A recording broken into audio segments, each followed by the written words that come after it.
बनी আত্মদার ওইখানে হুমা চালাবা ধর্মের বেকুল রাখা এই যে কবিতাগুলা বলেছিল ওই সমস্ত মহিলারা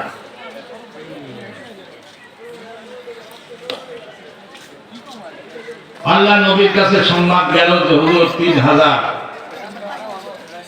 মুসলমানরা তো আর সবাই ওইভাবে হয় নাই তো 1000 মুসলমান রেডি হলেন কত হাজার 1000 জোরে বলুন কত হাজার তাহলে যারা বাহির হলেন শর্ট বলে নেই এই বোঝা যাচ্ছে তো ওহদের যুদ্ধে কোন যুদ্ধে ওহদের যুদ্ধে এর আগেও কিন্তু আবুয়ার যুদ্ধ গেছে বোয়াতের যুদ্ধ গেছে উসাইরের যুদ্ধ গেছে বদরের যুদ্ধ গেছে 4টা যুদ্ধ আগে গেছে মদিনায় আর এটা হলো তৃতীয় হিজরির এই ওহদের যুদ্ধের কথা বলছে এমনিতেই ইসলামটা রাসূলুল্লাহ কায়েম করতে পারেন নাই কলিজা রক্ত ঘাম কষ্ট সব শেষ করে তারপরে মানব জাতিকে উদ্ধারের জন্য জীবন 100 বার মৃত্যুবরণ করলেও যে কষ্ট না হয় তার চাইতেও বেশি কষ্ট ভোগ করেছে রাহমাতুল লিল আলামিন নবী মুহাম্মদুর রাসূলুল্লাহ সাল্লাল্লাহু আলাইহি ওয়াসাল্লাম কষ্ট করেছে আর আপনারা তার উম্মত এখন বর্তমানের এই মহাবিপদের দিনে ইসলামের পক্ষে জোরালো ভাবে আপনাদেরকে একটু দাঁড়াতে হবে সেই আহ্বান জানাবার জন্য আমি আসছি ইনশাআল্লাহ রাজি হবেন যারা তারা ডান হাত লাগাবেন আল্লাহু আকবার আল্লাহু আকবার আল্লাহু আকবার জোরে বলুন আজকে বহুদিন পরে সিরিয়ায় ভীষণ বড় লড়াই শুরু হয়ে গেছে অসাধারণ লড়াই শুরু হয়ে গেছে এবং দোয়া করুন তুরস্ক পক্ষে দাঁড়াইছে এবং সমগ্র সৌদি আরব সহ সবাই পক্ষে দাঁড়াইছে আল্লাহর দয়া যদি হয় ইখলাস যদি ঠিক রাখতে পারে আলহামদুলিল্লাহ এই কাফেলা এই বাইতুল মুকাদ্দাস ইনশাআল্লাহ উদ্ধার করে ফেলবে আল্লাহ কবুল করুন জোরে আমিন বলে দেন আমিন বলে দেন কিন্তু এই ইসরায়েল ঢুকেছে সিরিয়ার মধ্যে ঢুকছে প্রায় 10 মাইল দখল করে মুসলমান জাতির দুর্ভাগ্য হলো যে মুসলমান জাতির মধ্যে কোন্দল কলহ এখানে কুর্দিরা হানাফি মুসলমান সুন্নি মুসলমান কিন্তু এই কুর্দিরা তারা ভীষণভাবে আমেরিকার অস্ত্র নিয়ে ইসরায়েলের অস্ত্র নিয়ে কুর্দিরা দাঁড়াইছে এই মুসলমান এই শাসকদের বিরুদ্ধে বলছে যে আমাদের স্বায়ত্ত শাসন দিতে হবে আমাদের সেনাবাহিনীর আলাদা মজলিস বিরাট আলোচনা তো ইনশাআল্লাহ তারা বুঝে নেন আল্লাহ নবী সাহাবাগণকে বললেন হে আমার খলিদার সাহাবারা আল্লাহর ইসলামকে হেফাজতের জন্য তোমাদেরকে জিহাদের ময়দানে যেতে হবে কারা কারা রেডি আছো 1000 বাইর হলো কিন্তু ওই 1000 এর মধ্যে আব্দুল্লাহ বিন উবাই মুনাফিক ছিল সে আব্দুল্লাহ বিন উবাই মুনাফিক তার সঙ্গে 300 ছিল তারা প্রস্তাব করেছিল মদিনা শহরের ভেতরে থেকে আমরা যুদ্ধটা করি মদিনা শহরের মধ্যে থেকে যুদ্ধটা করি কারণ মদিনার রাস্তাঘাট গলি সব আমরা চিনি অতএব মক্কার লোকেরা শহরের মধ্যে যদি ঢোকে তাহলে তাদের হত্যা করতে আমাদের সুবিধা হবে আর বেশিরভাগ যুবক বলল যে তা হয় না ঘরের মধ্যে শুয়ে থেকে ঘরের থেকে অস্ত্র মেরে যুদ্ধ করতে গেলে শক্তি প্রতিষ্ঠিত করতে প্রমাণিত করতে হবে যুদ্ধ হয় মাঠে যাবো বেশিরভাগ লোক মাঠে যাওয়ার কথা বলাতে আল্লাহ নবী ওই যুবকদের মতের দিকে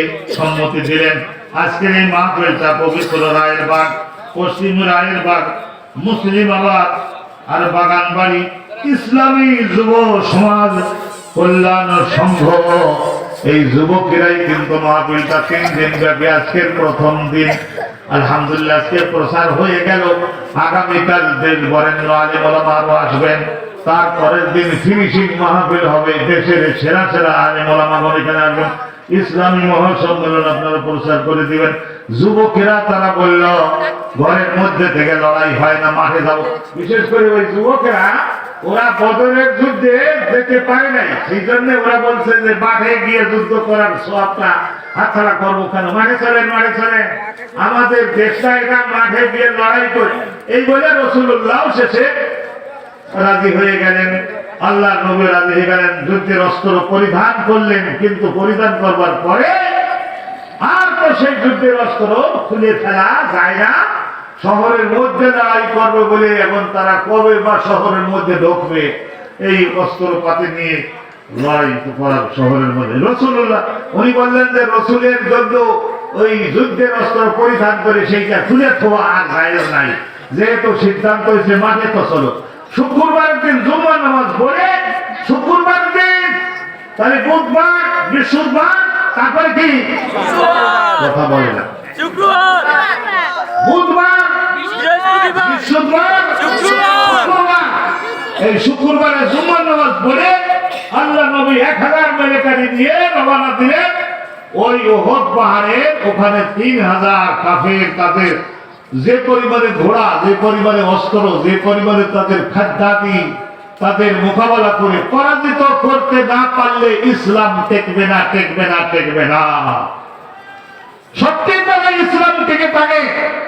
এমন এক এক যুদ্ধে ইহুদি নাসারাকে এবং মূর্তি পূজক তাদেরকে এমন আক্রমণের সম্মুখীন করতে হবে আর এমন তাদের পরাজিত করতে হবে, পরে যাতে তারা স্টাডি করে যে এই মুসলমান গণের সম্মুখ যুদ্ধে আগামী আর 10 বছরের মধ্যে এদের কারোর বিরুদ্ধে যুদ্ধে নেওয়া যাবে।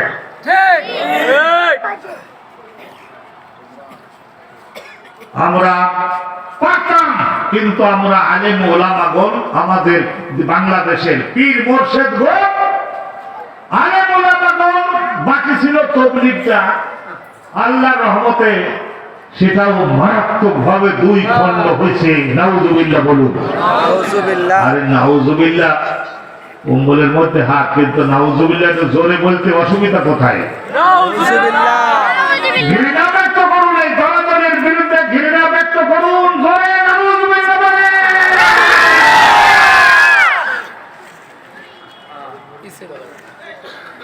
আমি ওই আয়াতের ব্যাখ্যা করবো, আমি একটুখানি এই সমস্ত মনে মনে সাজাই নিয়েছি। ইন্না হাযিহি উম্মাতুকুম উম্মাতান ওয়াহিদা। কাবা ঘরের আমার উস্তাদ, কাবা ঘরের ইমাম আব্দুল গনি খাইয়াত হুজুর আমার উস্তাদ। উনি এই বার্মার লোক ছিলেন, বার্মা সামথিং বাংলা বলতে পারতেন। উস্তাদ শেখ আব্দুর রহমান সোলায়েস, এই বর্তমান যে কাবা শরীফের বড় ইমাম, আমার বন্ধু লোক, এটা কোনো উস্তাদ না। আর ওই যে আব্দুল গনি খাইয়াত হলো আমার উস্তাদ। আর মদিনার ইউনিভার্সিটির শেখ আলী বিন আব্দুর রহমান আল হুযাইফি হলো আমার উস্তাদ। মদিনার আলী বিন আব্দুর রহমান আল হুযাইফির বাড়িতে গেছি দেখা করতে, বাংলাদেশে আনছিলাম না, ওই যে সোহানটাকে ধানমন্ডি বিশাল মাহফিল হয়েছিল 94-95 এর দিকে। বাদশা ফাহাদের কাছে চিঠি দেখলে উনি আমাদের দরখাস্ত মঞ্জুর করলেন না। আলহামদুলিল্লাহ 10,000 হাফেজ ছাত্রদেরকে সনদ দিলাম। আপনাদের এখানে যারা সিনিয়র বৃদ্ধ মুরব্বী 2-1 জনের হয়তো বা স্মরণে থাকতে পারে, তবুও সব জায়গায় নিয়ে গেছি না। এই যে ডক্টর আব্দুল বারির মাদ্রাসায় নিয়েছি, তামিরুল মিল্লাতের মাদ্রাসায় নিয়েছি, শাইখুল হাদিস আল্লামা আজিজুল হক হুজুরের মাদ্রাসায় নিয়েছি, ফুরফুরার হুজুর মাওলানা আব্দুল কাহার আবুল আনসার হুজুরের ওখানে নিয়েছি। সব জায়গায় ঘুরাই ঘুরাই দেখালাম যে বাংলাদেশে ইসলাম আছে না নাই, হুজুর আপনি নিজে দেখলাম।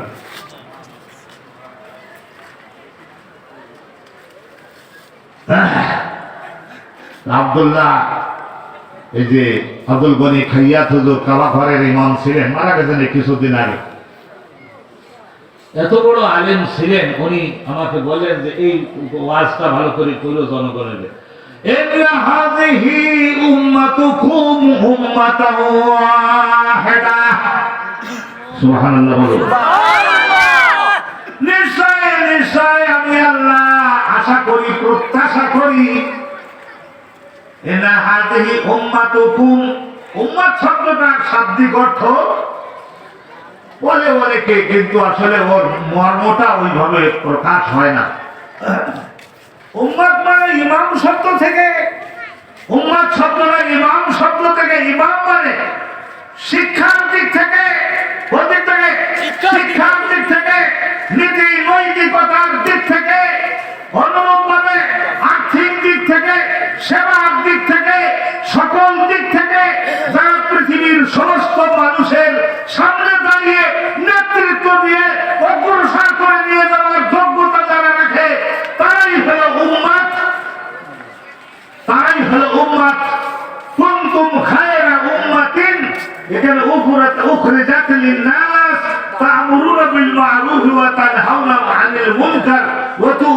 বিল্লাহ, এই যে আয়াতটা উম্মত মানে জাতি না, এখানে এর রিয়াল মিনিংটা এক্সপ্রেস করতে যে ভাষার উপরে গভীর দখল না থাকার কারণে এইভাবে করে ফেলে।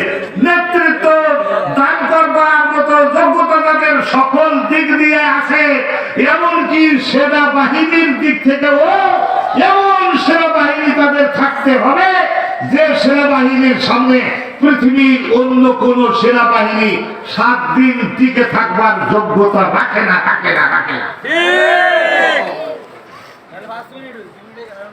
শোনেন, উম্মাতাও ওয়াহিদা, আল্লাহ বলছেন ওয়াহিদা। ওয়াহিদা মানে কি?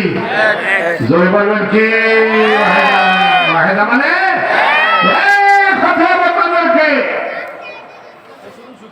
আর আরেকটা হলো ওয়ানা রব্বুকুম ফা'বুদুন, আর আমি হচ্ছে তোমাদের সকলের ক্রিয়েটর, সাস্টেইনার, ওনার। সৃষ্টি আমি করছি তোমাদেরকে, তোমাদের মোটাতাজা করি, লালন পালন করি, ও আমি আল্লাহ, আমি একা।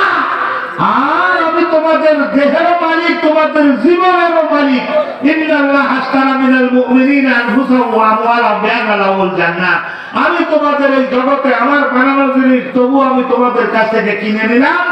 এই দেহটা, জীবনটা, ব্রেনটা, মাল সামানা যা আছে আমি কিনে নিলাম। এটা আমার পছন্দের কাজে তোমরা একটু ব্যয় করে দেখাও আমার জন্য। আমি আল্লাহ সামান্য মূল্যের জিনিস নিয়ে আমি কোটি কোটি বছরের জান্নাতের মালিকানা আমি তোমাদের দিয়ে দিব।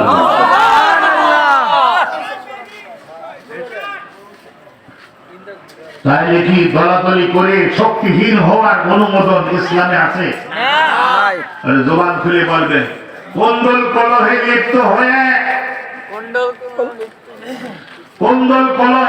হয়ে ব্যক্তিগত স্বার্থ, চিন্তা, কথা প্রবল ভাবে হৃদয়ে নিয়ে মুসলমান জাতিকে যে বিভক্ত করে দিল আমাদের দেশের মানুষেরা, যারা নেতৃস্থানীয়, তারা তাদের কাছে this is our humble question to all of them.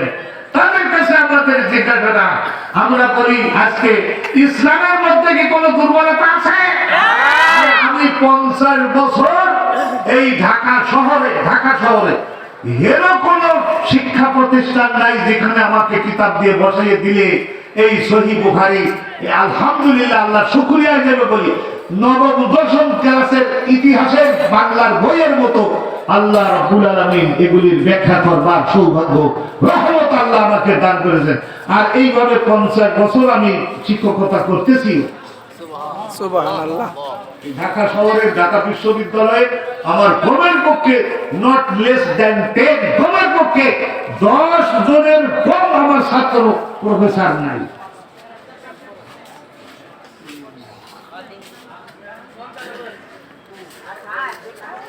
এই গৌসুল আজমের জুম্মা পড়াই তো 12,000-এর মতো মুসল্লি শুক্রবারে হয়।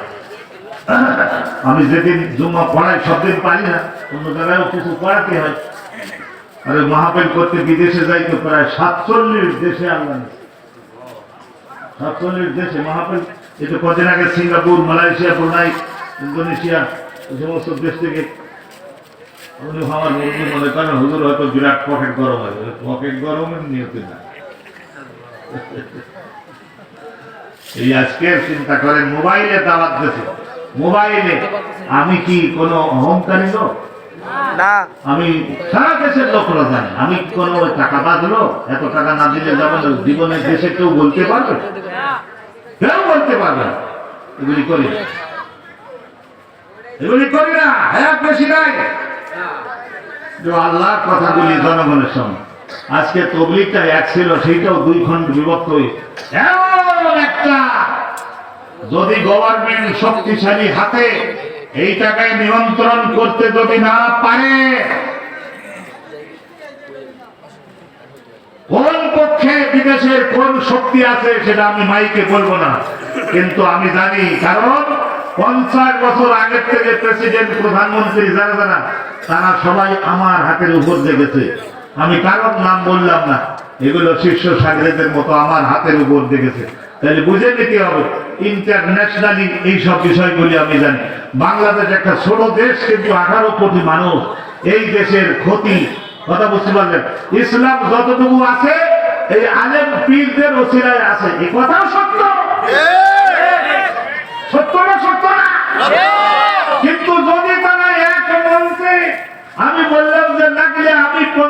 লক্ষ টাকা আপনাদের দিব, 50 লক্ষ টাকা আপনাদেরকে দিব। কারণ যে কোনো বড় বড় ব্যবসায়ী শিল্পপতি আছে আমার শীর্ষ সাগরের বেশিরভাগ, যারা ভেতরে ঢুকছে আর যারা বাইরে আছে।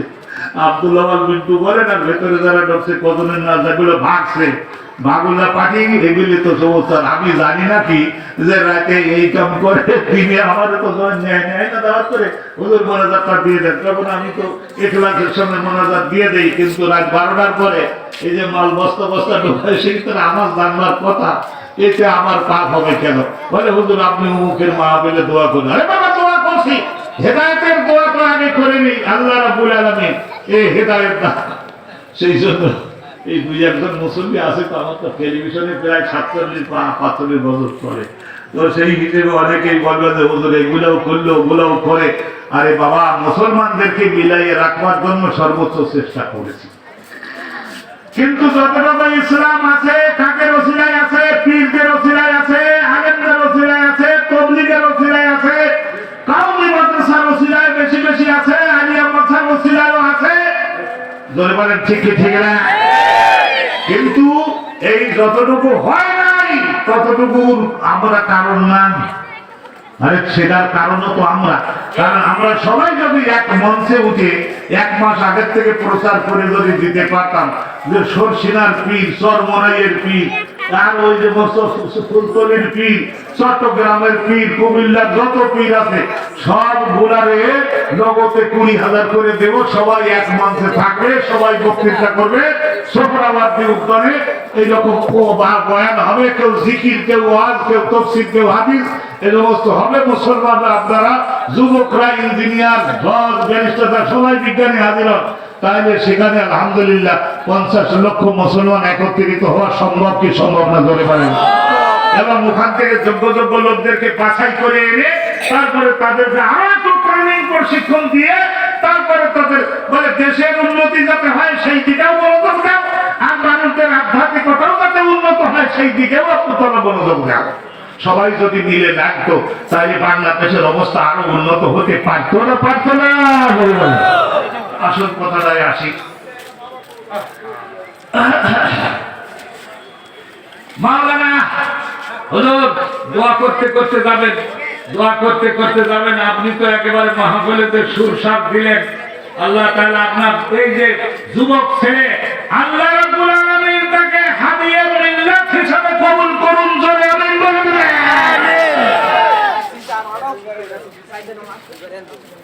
আমি তো বুড়ো হয়ে গেছি না, তো সেই জন্য এখন যুবক যারা তাদের হাতে পায়ে ধরি, বাবা একটু ভালো করে কিতাব পড়ো, ভালো করে আরেকটু তাহাজ্জুদের নামাজে যাবো, আল্লাহ কলবের দরজা খুলে দিবে, তখন দেখবা যে তোমার জবান দিয়ে আগুন বাইরে। তখন তো ছিলাম বুধবারে আবু সুফিয়ান বাহিনী নিয়ে ওহদের পাহাড়ের দিকে পিঠ দিয়ে মদিনার দিকে মুখ দিয়ে সমবেত হয়ে গেছে, আর ঘোষণা দিয়েছে যে মুহাম্মাদকে হত্যা করব, মুহাম্মাদকে হত্যা করব।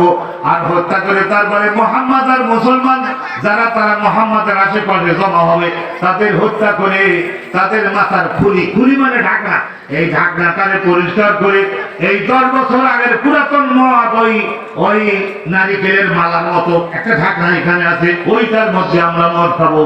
আর এই ধরনের সুন্দরী মেয়েদেরকে মদিনা থেকে ধরে ধরে জেনা করবো।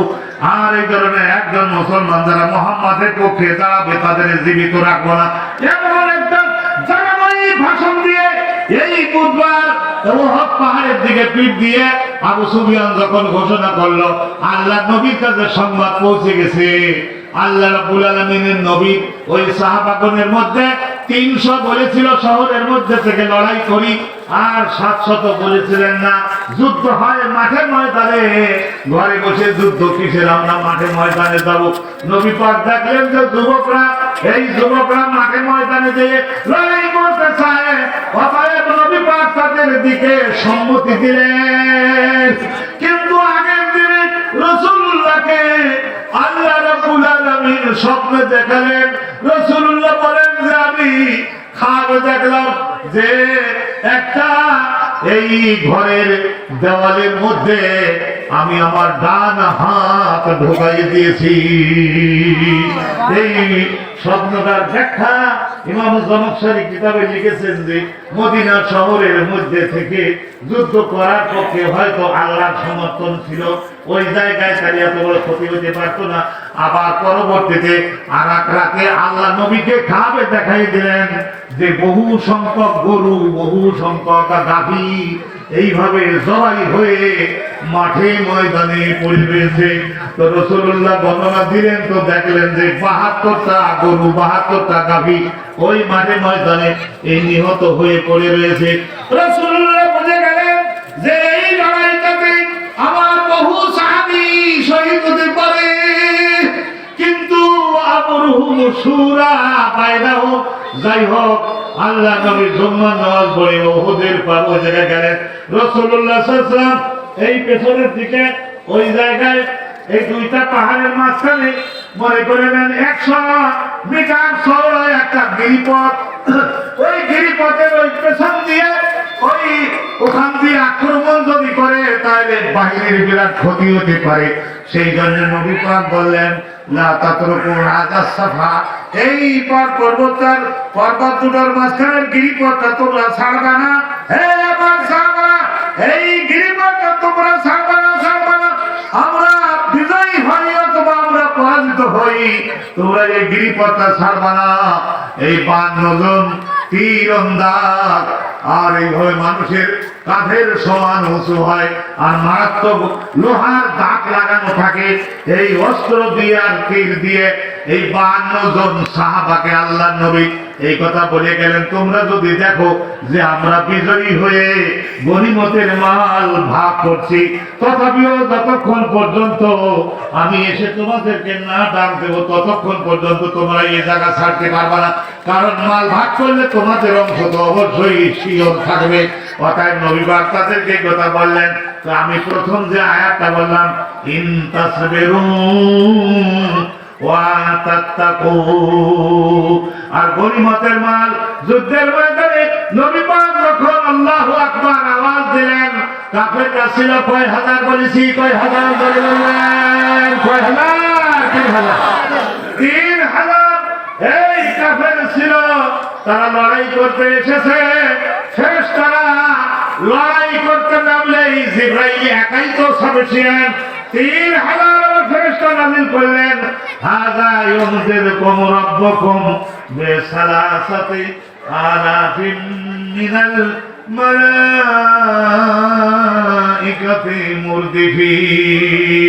সুবহানাল্লাহ বলেন, সুবহানাল্লাহ বলেন। ওরা কাফেররা ৩,০০০ যুদ্ধের ময়দানে রাসূলুল্লাহ যখন আল্লাহু আকবার, আল্লাহু আকবার, আল্লাহু আকবার এই তিনবার যখন নবী বলতেন, আসমানের দিকে আল্লাহ আপনার মর্যাদা প্রতিষ্ঠার জন্য আমরা লড়ছি, আপনি সাহায্য